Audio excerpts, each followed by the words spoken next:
Okay.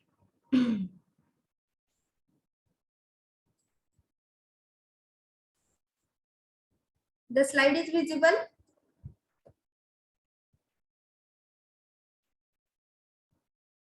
Am I audible?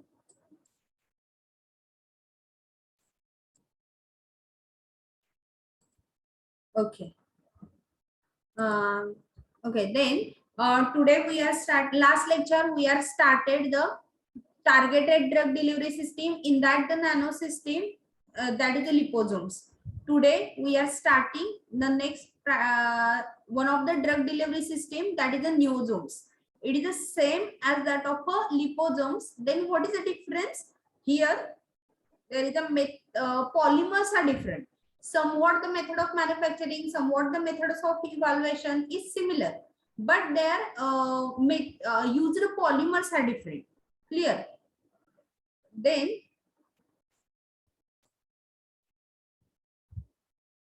what we will cover the content here.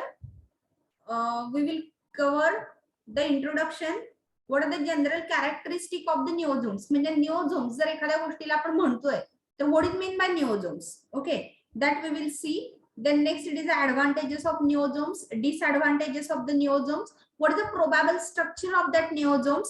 Then contrast and similarities between the neosomes and the liposomes. म्हणजे आपण जे निओझोम्स म्हणतो किंवा लिपोझोम्स म्हणतो त्या दोन्हीमध्ये डिफरन्स काय आणि त्या दोन्हीमध्ये सिमिलॅरिटी काय आहे. त्यानंतर method of preparation of the niosomes. मग निओझोम्स जर बनवायचे म्हणले तर आपण कुठल्या मेथडनी बनवायचे. Then what are the factors which are affecting the physico chemical property of the niosomes. म्हणजे कुठले फॅक्टर्स आहेत की जे फिजिको केमिकल प्रॉपर्टी अफेक्ट करतात निओझोम्सच्या. Then what are the types of the niosomes. म्हणजे कुठल्या कुठल्या टाइपचे निओझोम्स अवेलेबल आहेत. And what are the therapeutic application of the niosomes. म्हणजे कुठे यूज करायचं आपण त्याला. तर that is a therapeutic application. And the next it is a wait for 1 minute. It is a,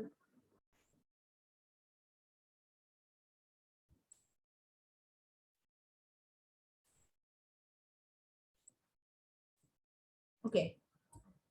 Then what is the marketed product of the neosomes? म्हणजे कुठले आता सध्या मार्केटमध्ये निओझोम्सचे कुठले प्रोडक्ट अवेलेबल आहेत. And what is the conclusion and the reference regarding the neosomes? Clear? That point we will cover in this topic. First of all, we will see the introduction. What is mean by neosomes? While we are developing the new drug delivery, it is a slightly difficult, expensive and the time consuming process. म्हणजे आपल्याला जर एखादा एक drug आहे त्या ड्रगचे जर bio availability change करायची आहे, म्हणजे त्याचं ऍब्सॉर्प्शन वाढवायचंय, त्याचं ड्युरेशन ड्रगचं वाढवायचंय, त्याचं डिस्ट्रीब्युशन वाढवायचंय, तर त्यावेळी आपल्याला काय आहे तर एक टाइम कन्झ्युमिंग प्रोसेस आहे, एक्सपेन्सिव्ह आहे, थोडासा खर्च होतो त्याच्यामध्ये आणि क्वाइट डिफिकल्ट आहे. So now in the market not a single drug delivery is available that will fulfill all the needs. म्हणजे आपल्याकडे आता एक अशी कुठलीच पिन पॉइंट ड्रग डिलिव्हरी नाहीये. जसं की टॅबलेट आपण म्हणतो it is a conventional dosage form, तसं नॉव्हेल ड्रग डिलिव्हरी सिस्टीम मध्ये अशी कुठलीच एक ड्रग डिलिव्हरी नाहीये की जी सगळ्या ड्रगला सुटेबल होऊ शकते.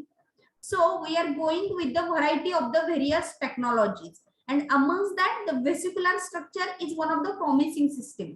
म्हणजे त्यातल्या त्यात ड्रग व्हेसिकलच्या आत एंट्रॅक्ट करणं ही एक चांगली सिस्टीम म्हणतो आपण. मग त्या व्हेसिकल्स कशापासून बनल्यात ह्याच्यावरती त्या सिस्टीमचं नाव ठरलंय. For example liposomes, niosomes, transfersomes, ethosomes as well as cubosomes हे काय ह्या व्हेसिकल्सचे टाइप्स आहेत. म्हणजे व्हेसिकल्स वेगळ्या वेगळ्या पॉलिमर्स पासून बनतात, त्याला ते नाव मिळतं, पण अल्टिमेट सेमच आहे सगळं. काय करायचं, व्हेसिकल्स बनवायची, त्या ड्रग लोड करायचा आणि बॉडीमध्ये सोडून द्यायची.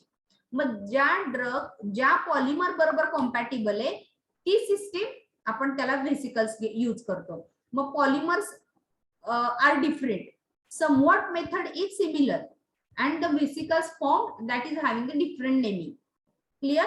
म्हणजे लिपोझोम्स, निओझोम्स, क्युबोझोम्स नावं कशावरनं पडली, ऍज वेल एज सगळं काय व्हेसिकल्सच आहे. Clear? For example any dish, जसं भाजी म्हणतो आपण, बऱ्यापैकी प्रोसेस सेमच असते. भाजी बदलली की नाव बदलली, टेस्ट बदलली, everything is get changed. Same like that polymer change झाला, प्रोसेस सेमच आहे, इट इज अ व्हेसिकल्स, पण एक पॉलिमर्स बदलले, सगळं चेंज झालं. Clear? But method is similar. बनवण्याची पद्धत बऱ्यापैकी सिमिलर, थोडंसंच इकडे तिकडे. All of you get? Then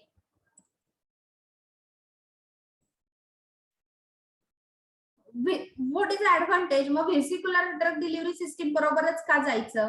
Because the vesicular drug delivery system reduces the cost of the therapy and it will improve the bioavailability of the medication. म्हणजे जर other कुठल्या nano drug delivery systems आपण बघितल्या तर त्यातल्या त्यात vesicular drug delivery system काय स्वस्तात बनते, त्यामुळे आपल्याला भारी येते. त्यानंतर काय तर ती स्टॅबिलिटीचा इश्यू त्याला येत नाही जास्त करून. त्यानंतर त्याचं डिग्रेडेशन पण बॉडीच्या इंटरनल साइड मध्ये, म्हणजे बायोडिग्रेडेबल प्रोडक्ट पॉलिमर वापरू शकतो आपण, तर it is a advantages. Then Neosomes are the novel drug delivery system in which the medication is encapsulated into the vesicles and composed of the bilayer of the non-ionic surface active agent. मग Neosomes म्हणजे काय तर same ही पण काय आहे, novel drug delivery systems आहे. मग काय आहे त्याच्यामध्ये तर here the bilayer of the non ionic surface active agent. आणि आपण जे लिपोझोम्स बघितले तिथं काय होतं तर आयोनिक सरफॅक्टंट एजंट होते. आपण डिफरन्स पुढे बघणार आहे. आणि non ionic surface active agent असल्यामुळे त्याला नाव काय पडलं non ionic, neo not. Okay, non ionic, so niosomes. Okay, clear? The niosomes are having the small microscopic size and having the sometimes nano scale as well. म्हणजे असताना micro मध्ये पण असतील किंवा नॅनो मध्ये पण असतील. Clear? then what is the exactly definition of the neosomes? मग neosomes ला अगदी डेफिनेशनच म्हणायचं ठरवलं. काय डिफाइन करू शकतो आपण? Neosomes are the synthetic microscopic vesicles having the aqueous pores enclosed by layer. म्हणजे neosomes काय आहे तर एक मायक्रोस्कोपिक व्हेसिकल आहे. आपल्याला मायक्रोस्कोप मधूनच त्याला बघावं लागतं किंवा कधी कधी त्या नॅनो साईज मध्ये पण अवेलेबल आहे. काय आहे त्याच्यामध्ये तर त्याच्या मध्यभागी एक aqueous कोअर आहे आणि तो aqueous कोअर पूर्ण कडेनं कोलेस्टेरॉलनी आणि नॉन आयोनिक सरफॅक्टंटनी कव्हर केला आणि ते व्हेसिकल्सला आपण काय म्हणतो तर निओझोम्स. लक्षात येते? देन पुढे जनरल कॅरेक्टरिस्टिक्स. आता निओझोम्सला जनरल कॅरेक्टरिस्टिक्स काय काय आहेत तर as we are told earlier these are the biocompatible. म्हणजे आपल्या बॉडीमध्ये गेल्यानंतर त्याला बाहेर काढण्यासाठी आपल्याला काही वेगळं टेक्निक करावं लागत नाही. ते आतल्या आत डिग्रेड होतात आणि निघून जातात. इफ वी थिंक अशी टॅबलेट बनवली असती आपण, तिथे टॅबलेट खाल्ली, त्यातनं ड्रग रिलीज झाला, ऍक्शन दाखवली, काय पेन होतं ते व्हायचं थांबलं, पण ती टॅबलेट काढण्यासाठी आपल्याला ऑपरेशन करावं लागलं असतं. चाललं असतं का आपल्याला? नो. टॅबलेट काय होती आतच डिसइंटिग्रेट होती, आतच डिझॉल्व्ह होऊन जाते. Clear? So it is a bio compatible. आतल्यात आपल्या बायोलॉजिकल सिस्टीम बरोबर कॉम्पॅटिबल आहे. नाहीतर ऍसिड मध्ये गेलं त्याचा स्फोट झाला, चालणार आहे का? No. So that compound is a biodegradable. म्हणजे आतल्या जात आणि त्याचं डिग्रेडेशन होते, त्यासाठी आपल्याला वेगळे काही कष्ट करावे लागत नाही. And it is a bio compatible. आपल्या सेल बरोबर ते कॉम्पॅटिबल आहे. Clear? Then it is a non immunogenic. Niosomes काय आहेत? नॉन इम्युनोजेनिक आहेत. नाहीतर आपण यूज केलेले निओझोम्स जर घेतले आणि त्या पर्सनला ताप आला, चालणार आहे का? If it is showing the immunological response, it is not there. Also these are the non carcinogenic. Clear? म्हणजे ते पॉलिमर्स असे आहेत की ज्याच्यापासून आपल्याला कॅन्सर पण होत नाहीये. Clear? It is a characteristics. Then the ability of the non-ionic surfactant to form the bilayer vesicles, it depends upon the HLB value of the surfactant and the chemical structure of the components and its critical packing parameter. म्हणजे आपण जे non ionic सरफॅक्टंट वापरणार आहे तर त्याची HLB value वरती आपण ठरवतो की घ्यायचं का नाही घ्यायचं. The neosomes can be characterized by their size distribution study. म्हणजे तो किती डिस्ट्रीब्यूट होतो त्याच्यावरती त्याची कॅरेक्टरिस्टिक्स ठरले. High resistance to the hydrolytic degradation. Hydrolytic डिग्रेडेशनला it will showing the high resistance. and the properties of the neosomes depends upon the composition of the bilayer on the method of their production. म्हणजे काय जे काही निओझोम्स आहेत ते काय property दाखवणार आहेत हे कशावरनं ठरतं तर ते कुठल्या मेथडनी बनवले. क्लिअर? ह्याच्यावरती त्याचा टाईप ठरतो. All of you got idea? General characteristics काय काय आहेत निओझोम्सच्या? तर पहिली गोष्ट म्हणजे it will be, wait for 1 minute,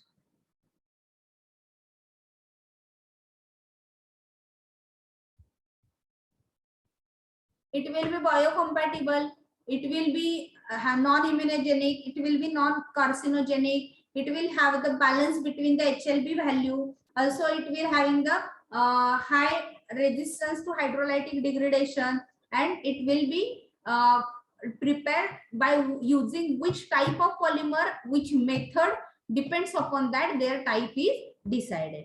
Clear? Then what are the advantages? मग काय ऍडव्हान्टेजेस आहेत निओझोम्सचे? तर the targeted drug delivery system is achieved by using the neosomes is directly direct a part of the body where effect is required. म्हणजे आपण जर niosomal drug delivery system use केली तर we can plan for the targeted drug delivery. म्हणजे anti cancer बनवायचं आहे, specific tumour targeting बनवायचं आहे, तर आपण निओझोम्स यूज करू शकतो. का? तर it will having the property to target. Also we require the less dose. मग जे ड्रग आपण यूज करणार आहे ते डायरेक्टली पेनिट्रेट होणार आहे, त्याचं डिग्रेडेशन कमी होणार आहे. का कमी होणार आहे? Because it will be enclosed inside the vesicles. Vesicle मध्ये ते एनक्लोज होत आहे, त्यामुळं त्याचा जो डोस आहे तो आपल्याला कमी ठेवावा लागणार आहे. डिग्रेडेशन वाचतंय त्याचं. It is also one of the advantages. Sometimes when we are enclosing that drug, म्हणजे एक ड्रग वापरतो XYZ, for example any rabeprazole, omeprazole जर ड्रग वापरला आपण, तर त्याचा ऍडव्हान्टेज काय होतोय? तर ते ड्रगचं स्ट्रक्चर जे आहे it will B causes the side effect.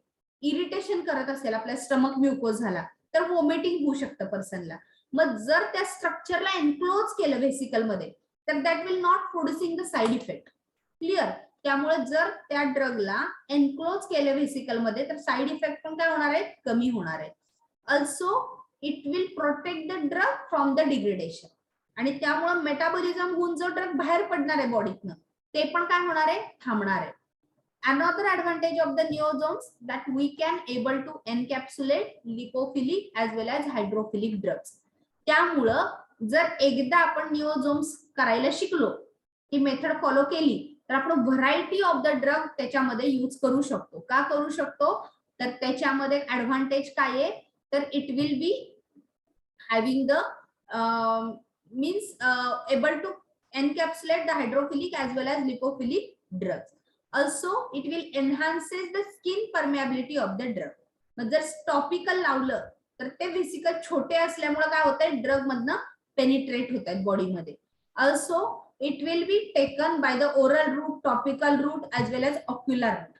म्हणजे निओझोम्स काय आहेत? तर कॉम्पॅटिबल आहेत. ओरली घेतले तरी कॉम्पॅटिबल आहेत, इंजेक्शन थ्रू घेतले तरी कॉम्पॅटिबल आहेत, आणि डायरेक्ट आय ड्रॉप्स म्हणून यूज केले तरी सुद्धा कॉम्पॅटिबल आहे. क्लिअर?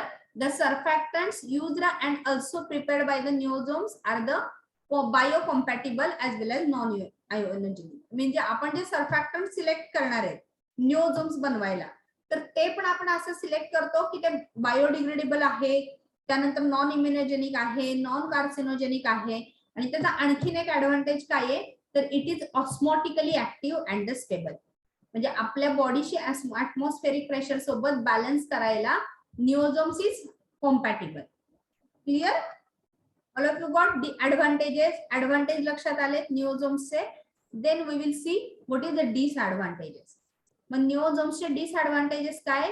तर aqueous suspension of the niosomes may showing the ऍग्रिगेशन.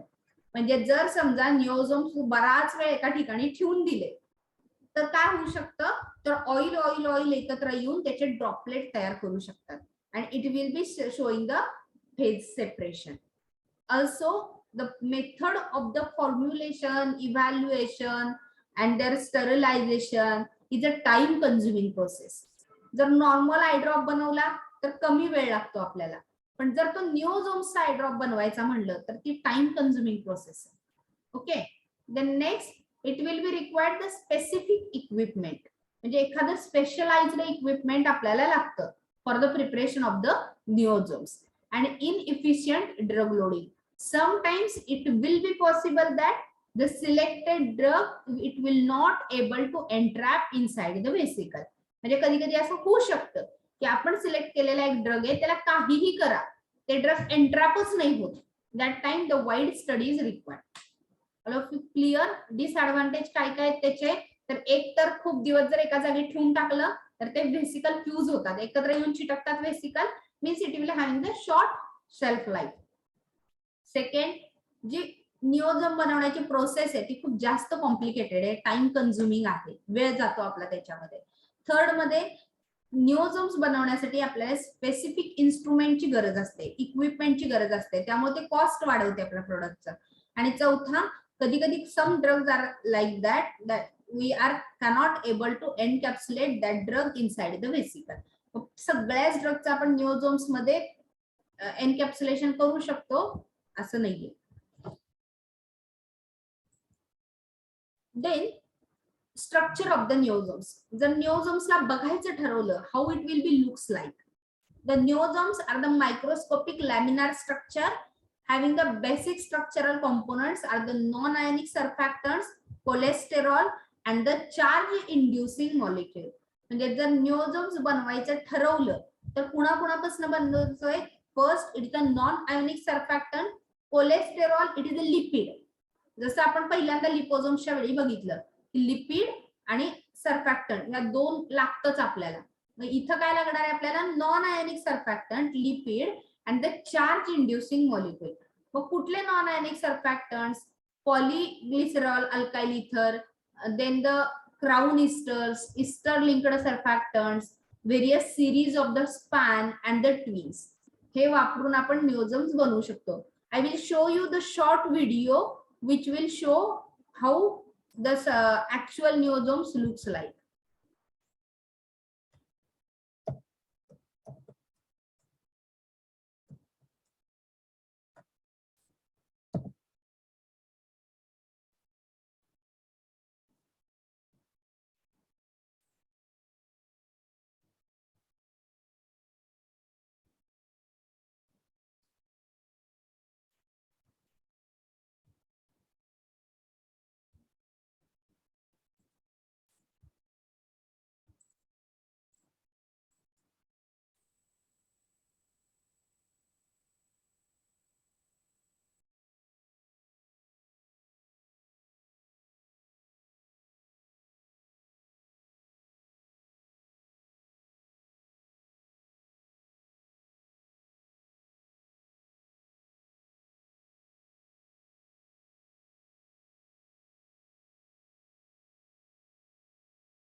Okay, some problem is there. I cannot able to share that video. I will add that video on the Google Classroom.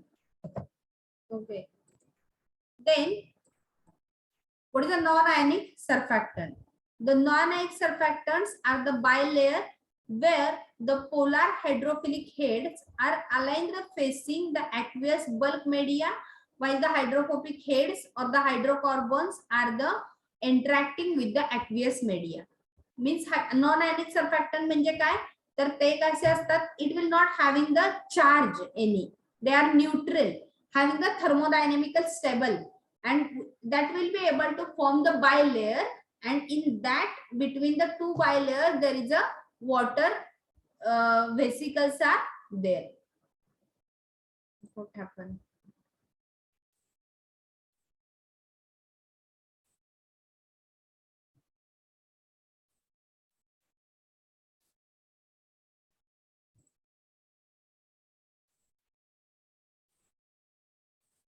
Okay. Then what are the different types of the non-ionic surfactant? But non-ionic surfactant चे types कुठले कुठले? तर example, it is a fatty alcohol, ethers, esters. In the fatty alcohol, there are acetyl alcohol, stearyl alcohol, then the oleic alcohol, then the esters are the glyceryl laurate, polysorbate, spans, and the block carbomers are the poloxamers. These are the various non-ionic surfactants are used while the preparation of the neosomes. Then next it is a lipid, which is that is the cholesterol. Cholesterol पण आपण use करतो neosomes बनवण्यासाठी. Then the steroids are the important component of the cell membrane, and their presence in the membrane will affect the bilipid permeability. म्हणजे आपल्या बॉडीमध्ये जे steroids आहेत, कॉर्टिकोस्टिरॉइड्स आहेत, तर ते मेजर रोल प्ले करतात. कशासाठी? तर सेल मध्ये परमिएट होण्यासाठी. आणि cholesterol it is one of the steroid derivative. Cholesterol काय? तर स्टिरॉइडल डेरिव्हेटिव्ह आहे. तो मेनली कशासाठी यूज करतो? तर आपण फक्त निओझोम्स फॉर्म्युलेशन साठी यूज करतो. Then it will be manipulate the cell membrane. म्हणजे आपण निओझोम्स जेव्हा घेतो तेव्हा आपल्या सेलला काय वाटतं की हे आपल्यातलंच काहीतरी आहे. ऍक्च्युअल काय असतं ते आपण बाहेरून दिलेलं कोलेस्टेरॉल असतं, पण आपल्या बॉडीला वाटत असतं की ते आपलाच पार्ट आहे. त्यामुळे ते काय करतं तर ते स्वतःच घेतं. Okay. And that with niosomes is having the specific property. म्हणजे निओझोम्स जर आपण कोलेस्टेरॉल वापरून बनवल्या तर त्याच्या कुठल्या कुठल्या प्रॉपर्टी अफेक्ट होतात? Like a membrane permeability, rigidity, encapsulation, then the is of dehydration and freeze drying and their toxicity. ह्या प्रॉपर्टी आपण बॅलन्स करू शकतो.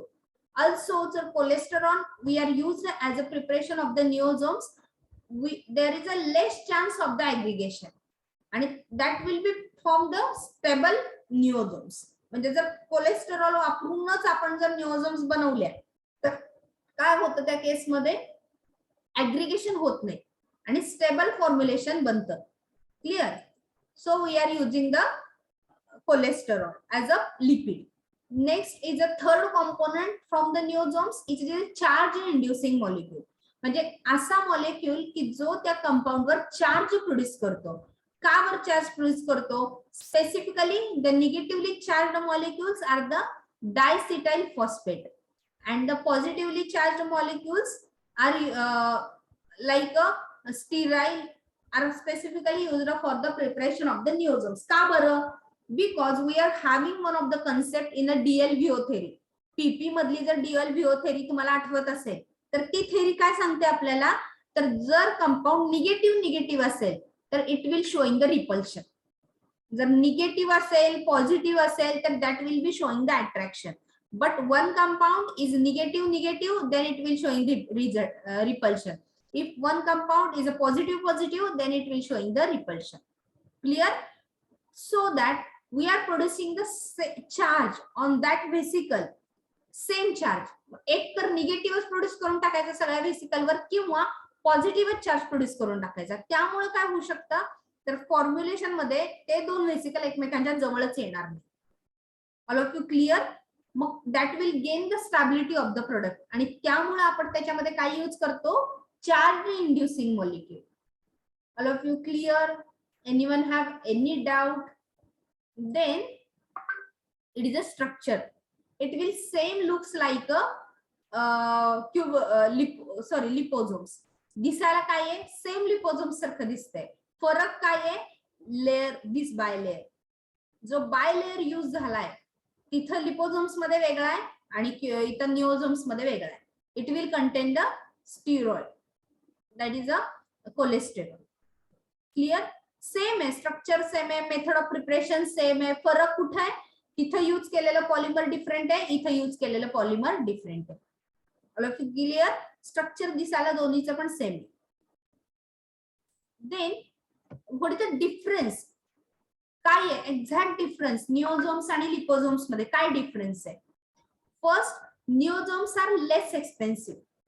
म्हणजे आपण जर लिओझोम्स बनवायचे ठरवलंय, निओझोम्स बनवताना आपल्याला कमी खर्च होतो as compare to liposomes. Then niosomes are chemically stable as compare to liposomes. Next, neosomes are prepared from the uncharged single chain surfactant. while liposomes are prepared by the double chain phospholipid. म्हणजे निओझोम्स कुणापासून बनले तर cholesterol पासून बनले. while the liposomes कुणापासून बनले it will contain the double chain phospholipids. कळलंय difference. Next, niosomes not required the specific storage and the handling. म्हणजे niosomes जास्त stable आहे, त्यामुळे इथंच ठेवा तिथंच ठेवा, एवढंच टेम्परेचर ठेवा, शेक करू नका, ग्लासच्याच बॉटलमध्ये ठेवा, प्लास्टिक मध्ये ठेवू नका, असे स्पेसिफिक क्रायटेरिया कुठलेच निओझोम्सला अप्लाय होत नाही. But the liposomes are required the specific storage. म्हणजे टेम्परेचर त्याला मेंटेनच केलं पाहिजे. It required the specific handling as well as it needs to calculate the purity of the lipid. मग त्याच्यावरती त्याची स्टॅबिलिटी डिपेंड होते in case of liposomes. And in case of neosomes, the non-ionic drug carriers are safe, while the liposomes are contain the ionic compound, so they will produce the toxic effect on the body. म्हणजे ionic compounds आहेत, त्यामुळे बॉडीतल्या इलेक्ट्रोलाइटच्या बाबतीत पण काहीतरी त्याची reaction होऊ शकते, and that will be able to produce the toxicity inside the body. All of you clear the difference? Anyone have any doubt? लक्षात येते सगळ्यांच्या निओझोम्स आणि लिपोझोम्स डिफरंट लक्षात येते difference? Anyone? All of you clear? Anyone have any doubt? Then what is the similarity? मग त्या दोन्ही मध्ये जर डिफरन्स लक्षात आलाय आपल्याला, तर मग त्या दोन्ही मध्ये सिमिलॅरिटी काय आहे? लिपोझोम्स आणि निमोझोम्स आपण त्याला काय म्हणतो? It is a cubosome, sorry, it is a vesicular system. मग त्या व्हेसिक्युलर सिस्टीम मध्ये सिमिलॅरिटी काय आहे? तर they are having the both function similarity. म्हणजे दोन्हीचं काम करण्याची मेथड एकच आहे. कशी? तर दोन्ही पण व्हेसिकल्स आहेत. आपल्या सेलला कळत नाही की ते बाहेर ना आलेल्या व्हेसिकल्स आहेत, आणि त्यामुळे आपलं सेल त्याला स्वतःमध्ये घेतं. It is the first their similarity. Second, the neozome is also increases the bioavailability of the drug and reduces the clearance like a liposomes. म्हणजे निओझोम्स पण काय करतात? ड्रगला बॉडीमध्ये घेतं आणि त्याचा साइड इफेक्ट कमी करतं आणि त्याचा क्लिअरन्स पण कमी करतं. क्लिअर? त्यामुळे ड्युरेशन काय होतं? वाढतं, as like a liposomes. The neosomes can be targeted drug delivery similar like a liposomes. म्हणजे निओझोम्स पण काय करताय? ड्रगला टार्गेट करते, सॉरी, बॉडीला एखाद्या ऑर्गनला टार्गेट करते, as like a liposomes. Clear? Also the liposomes, the property of the neosomes depends upon the composition of the bilayer and the method of production. म्हणजे जसं लिपोझोम्सची प्रॉपर्टी कोणावर ठरते? तर यूज केलेलं पॉलिमर आणि कुठल्या पद्धतीने बनवले ते. तर सेम तसंच फंक्शन प्रॉपर्टी कोणामध्ये ठरते? तर निओझोम्सच्या केसमध्ये. All of you clear? Similarity लक्षात आले? सिमिलॅरिटी काय आहे? दोन्हीचं वर्क करण्याचं फंक्शन किंवा ऍक्शन दाखवण्याचं फंक्शन सेम आहे. दोन्हीच्या केसमध्ये त्याचा क्लिअरन्स कमी होतो. दोन्ही जे निओझोम्स आणि लिपोझोम्स आहेत त्या टार्गेटेड ड्रग डिलिव्हरी आहेत, आणि त्या जे काही लिपोझोम्सची जशी प्रॉपर्टी अफेक्ट होते, कुणामुळे अफेक्ट होते? तर कॉम्पोजिशन यूज केले बाय लेअरचं आणि प्रोडक्शनची मेथड जी यूज केली आहे त्याच्यावरती. तर सेम तसंच कुणाच्या केसमध्ये होतं? तर लिपोझोमच्या केसमध्ये. All of you clear? Then there are various methods. कुठल्या कुठल्या मेथड्सने आपण बनवतो? There are variety of the methods are available.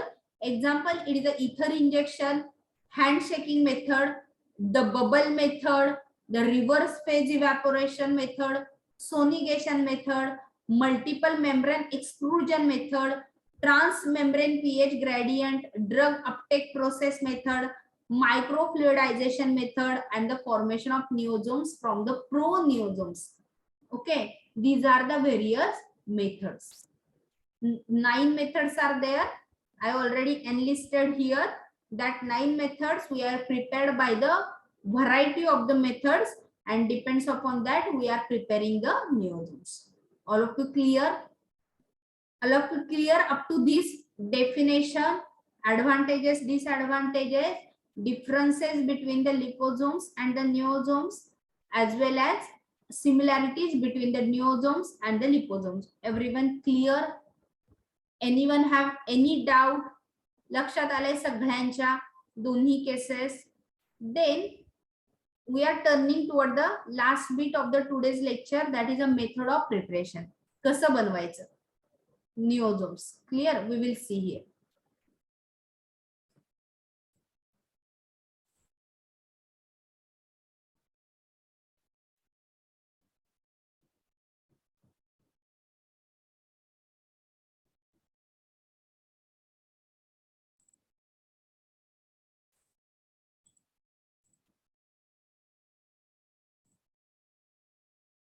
Okay, then method of preparation already covered. Then general steps. मग मेथड जी मगाशी लिहिलेल्या मेथड्स आहेत ह्या 9 मेथड्स, ह्या 9 मेथडला फॉलो करण्याचे जनरल स्टेप्स आहेत. ओके, फॉर एक्झाम्पल जसं मी पहिल्यांदा सांगितलं, एक आपल्याला एखादी भाजी बनवायची आहे. प्रत्येक भाजीला स्पेसिफिक क्रायटेरिया असतो, पण एक ओव्हरऑल प्रोसेस सेम असते की पॅन घ्यायचा, ऑइल टाकायचं, फोडणी करायची, अँड देन ती भाजी कुठली ती ऍड करायची, मग परत इन्ग्रेडियंट वेगळे वेगळे टाकायचे. क्लिअर? सेम एक जनरल प्रोसेस आहे नियोजोम्स बनवण्याची. आणि मग हे मेथड काय करताय, त्या प्रोसेसचे बेस सेम ठेवताय, बट सब slightly difference is there. Clear? So what is the base for the general method of preparation? What are the general steps? First, hydration of the mixture of surfactant and the lipid at the elevated temperature. म्हणजे पहिल्यांदा hydration करायचं lipid आणि सर्फॅक्टंटचं. कसं करायचं hydration? तर at a high temperature. Next, sizing of the niosomes, म्हणजे त्याला एका पर्टिक्युलर साईज मध्ये आणायचं नियोझोम्सला. And removal of unentrapped material from the vesicle. आणि मग त्या वेसिकल मध्ये एन्ट्रॅप झालं नाहीये अशी गोष्ट रिमूव्ह करायची. क्लिअर? 3 स्टेप्स कुठल्या? पहिल्या स्टेप मध्ये काय करायचं, तर लिपिड आणि पॉलिमर ह्या दोन्हीला एका इलिव्हेटेड टेम्परेचरला हायड्रेट करायचं.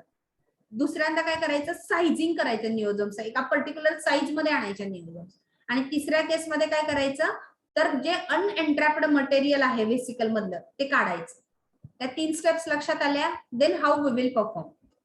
The common stages of all method of preparation are first cholesterol and non ionic surfactant.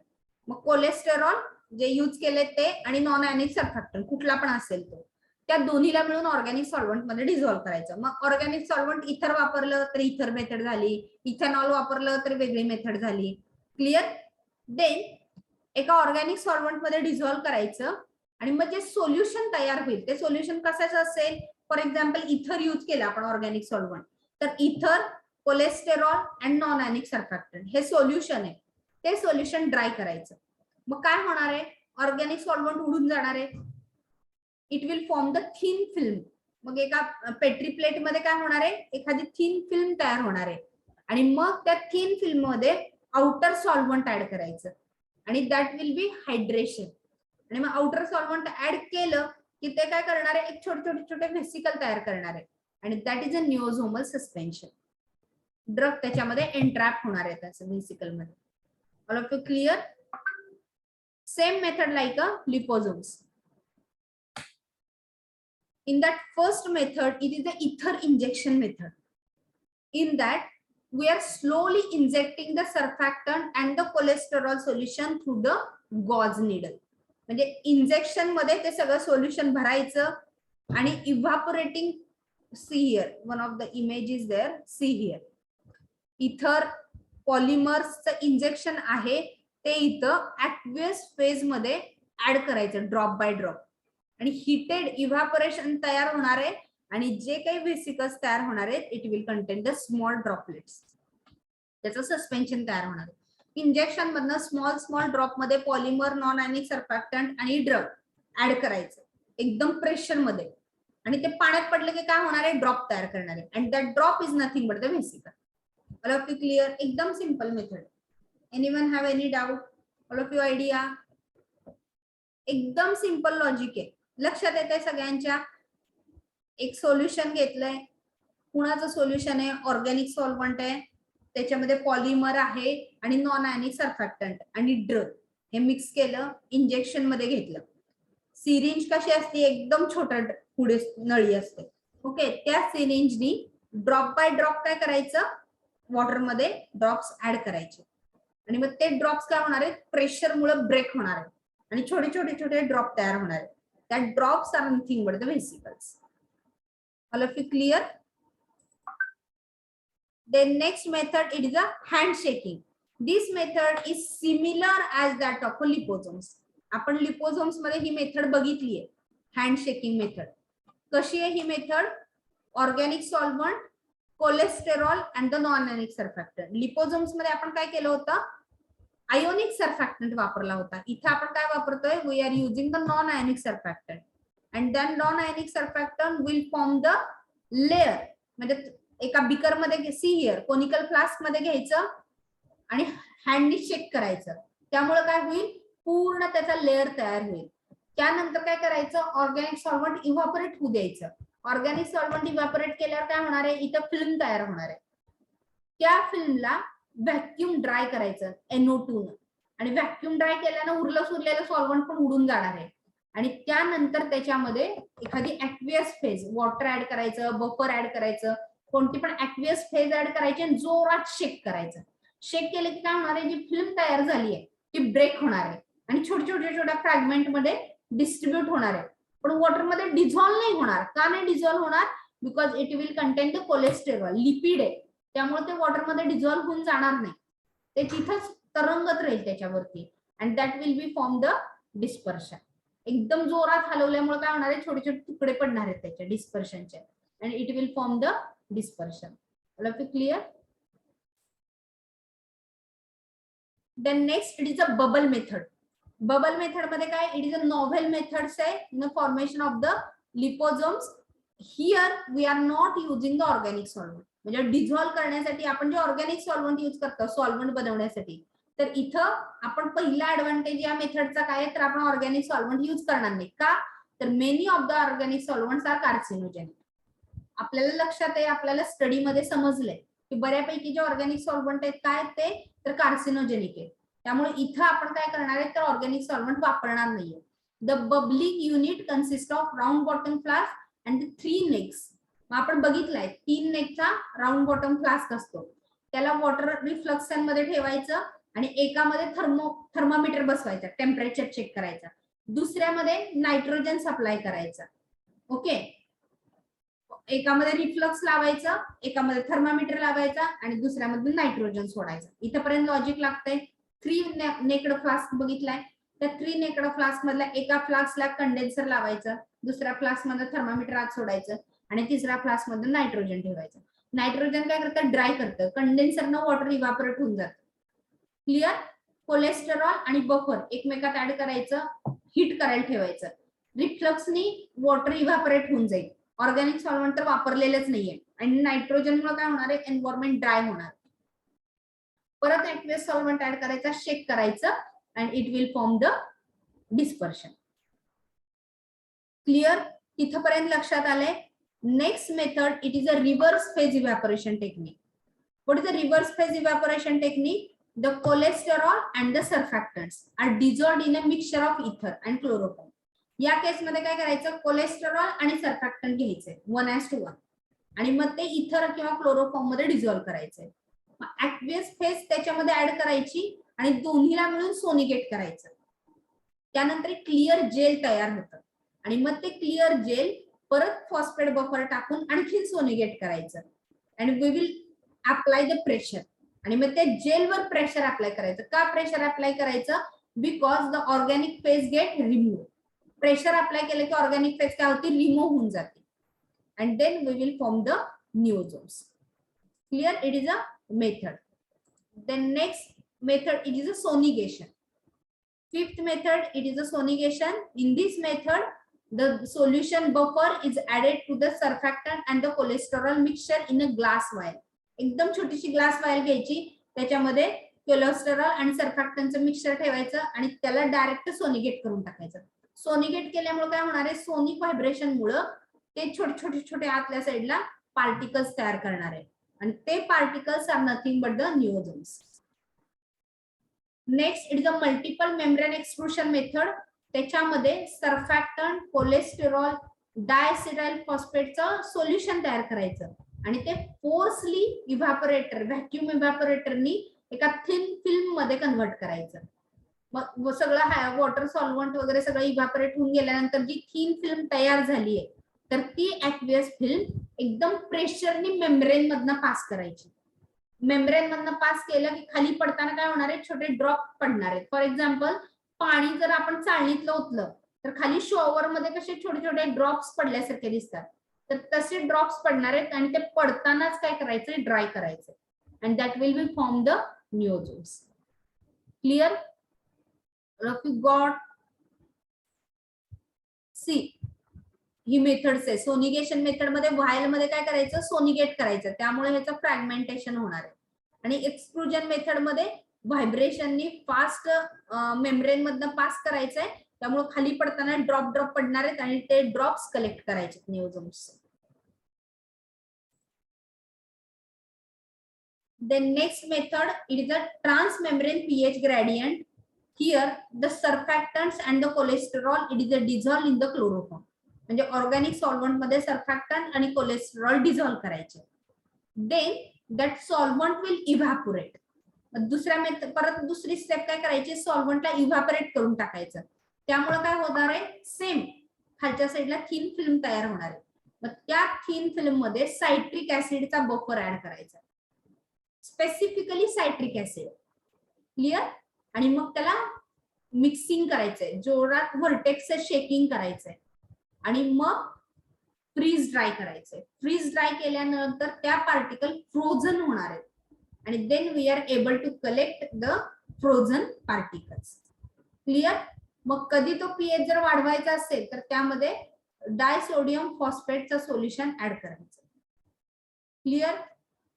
आणि मग ते निओझोम्स हीट करायचं 60 डिग्री सेल्सिअसला. Then we got the niosomes. लक्षात येते, इथं दोन वेगळ्या वेगळ्या ऍसिड बेसचे बफर यूज करायचं, अल्टिमेटली न्यूट्रलायझेशन होतं, पण ते न्यूट्रलायझेशन होताना व्हेसिकल्स सेपरेट होतात. All of you clear? Then the next method, it is a microfluidization. In this, the two fluidizer streams are used. One contain the drug and second contain the surfactant. म्हणजे दोन वेगळे वेगळे solutions तयार करायचे. एका solution मध्ये drug वापरायचा, दुसऱ्या सोल्युशन मध्ये सर्फॅक्टंट वापरायचं आणि दोन्हीला पण एका चेंबर मध्ये ऍड करायचं. Wait for 1 minute, I will use the charger.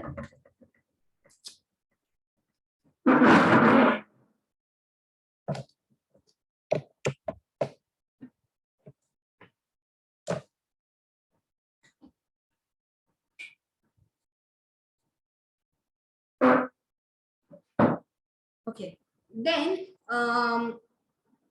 that pressure will able to mix the both components. म्हणजे प्रेशर अप्लाय करायचं, एक साइडला एक सोल्युशन, दुसऱ्या साइडला दुसरं सोल्युशन आणि दोन्हीला मिक्स करण्यासाठी प्रेशर अप्लाय करायचं. And that will B causing the formation of the turbulence. त्यामुळे त्याच्यामध्ये असं जर पाणी घेतलं, एक साइडला पाणी आणि एक साइडला वॉटर, आणि दोन एकदम जोरात एकत्र ऍड केलं आणि जोरात हलवलं तर काय होतं, वॉटरचे छोटे छोटे ड्रॉपलेट तयार होतात. And that droplets are nothing but the nitrogens. Clear? Then the last method, it is a, where is that method?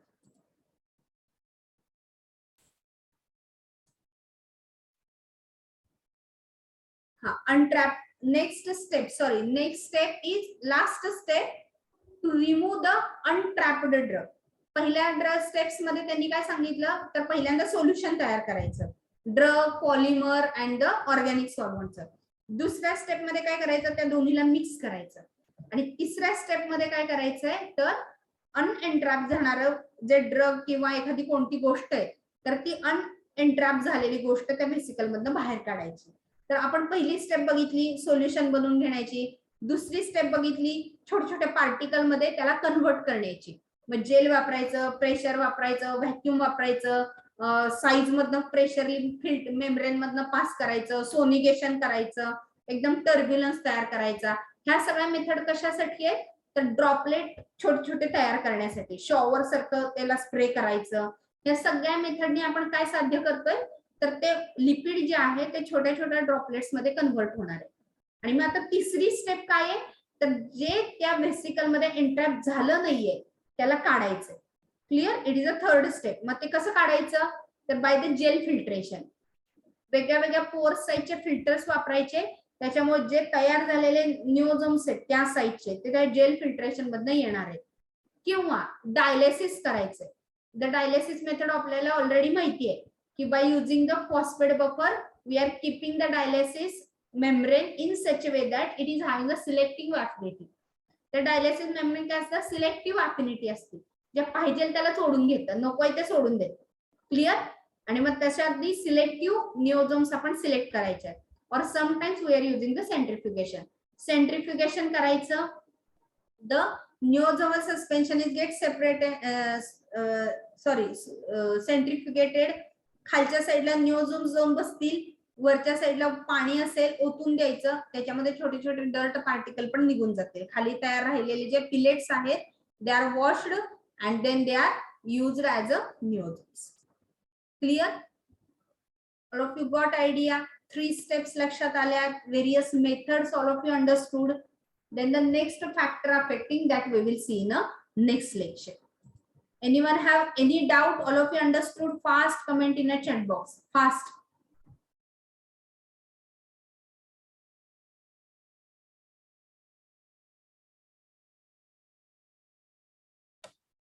All of you get? Okay.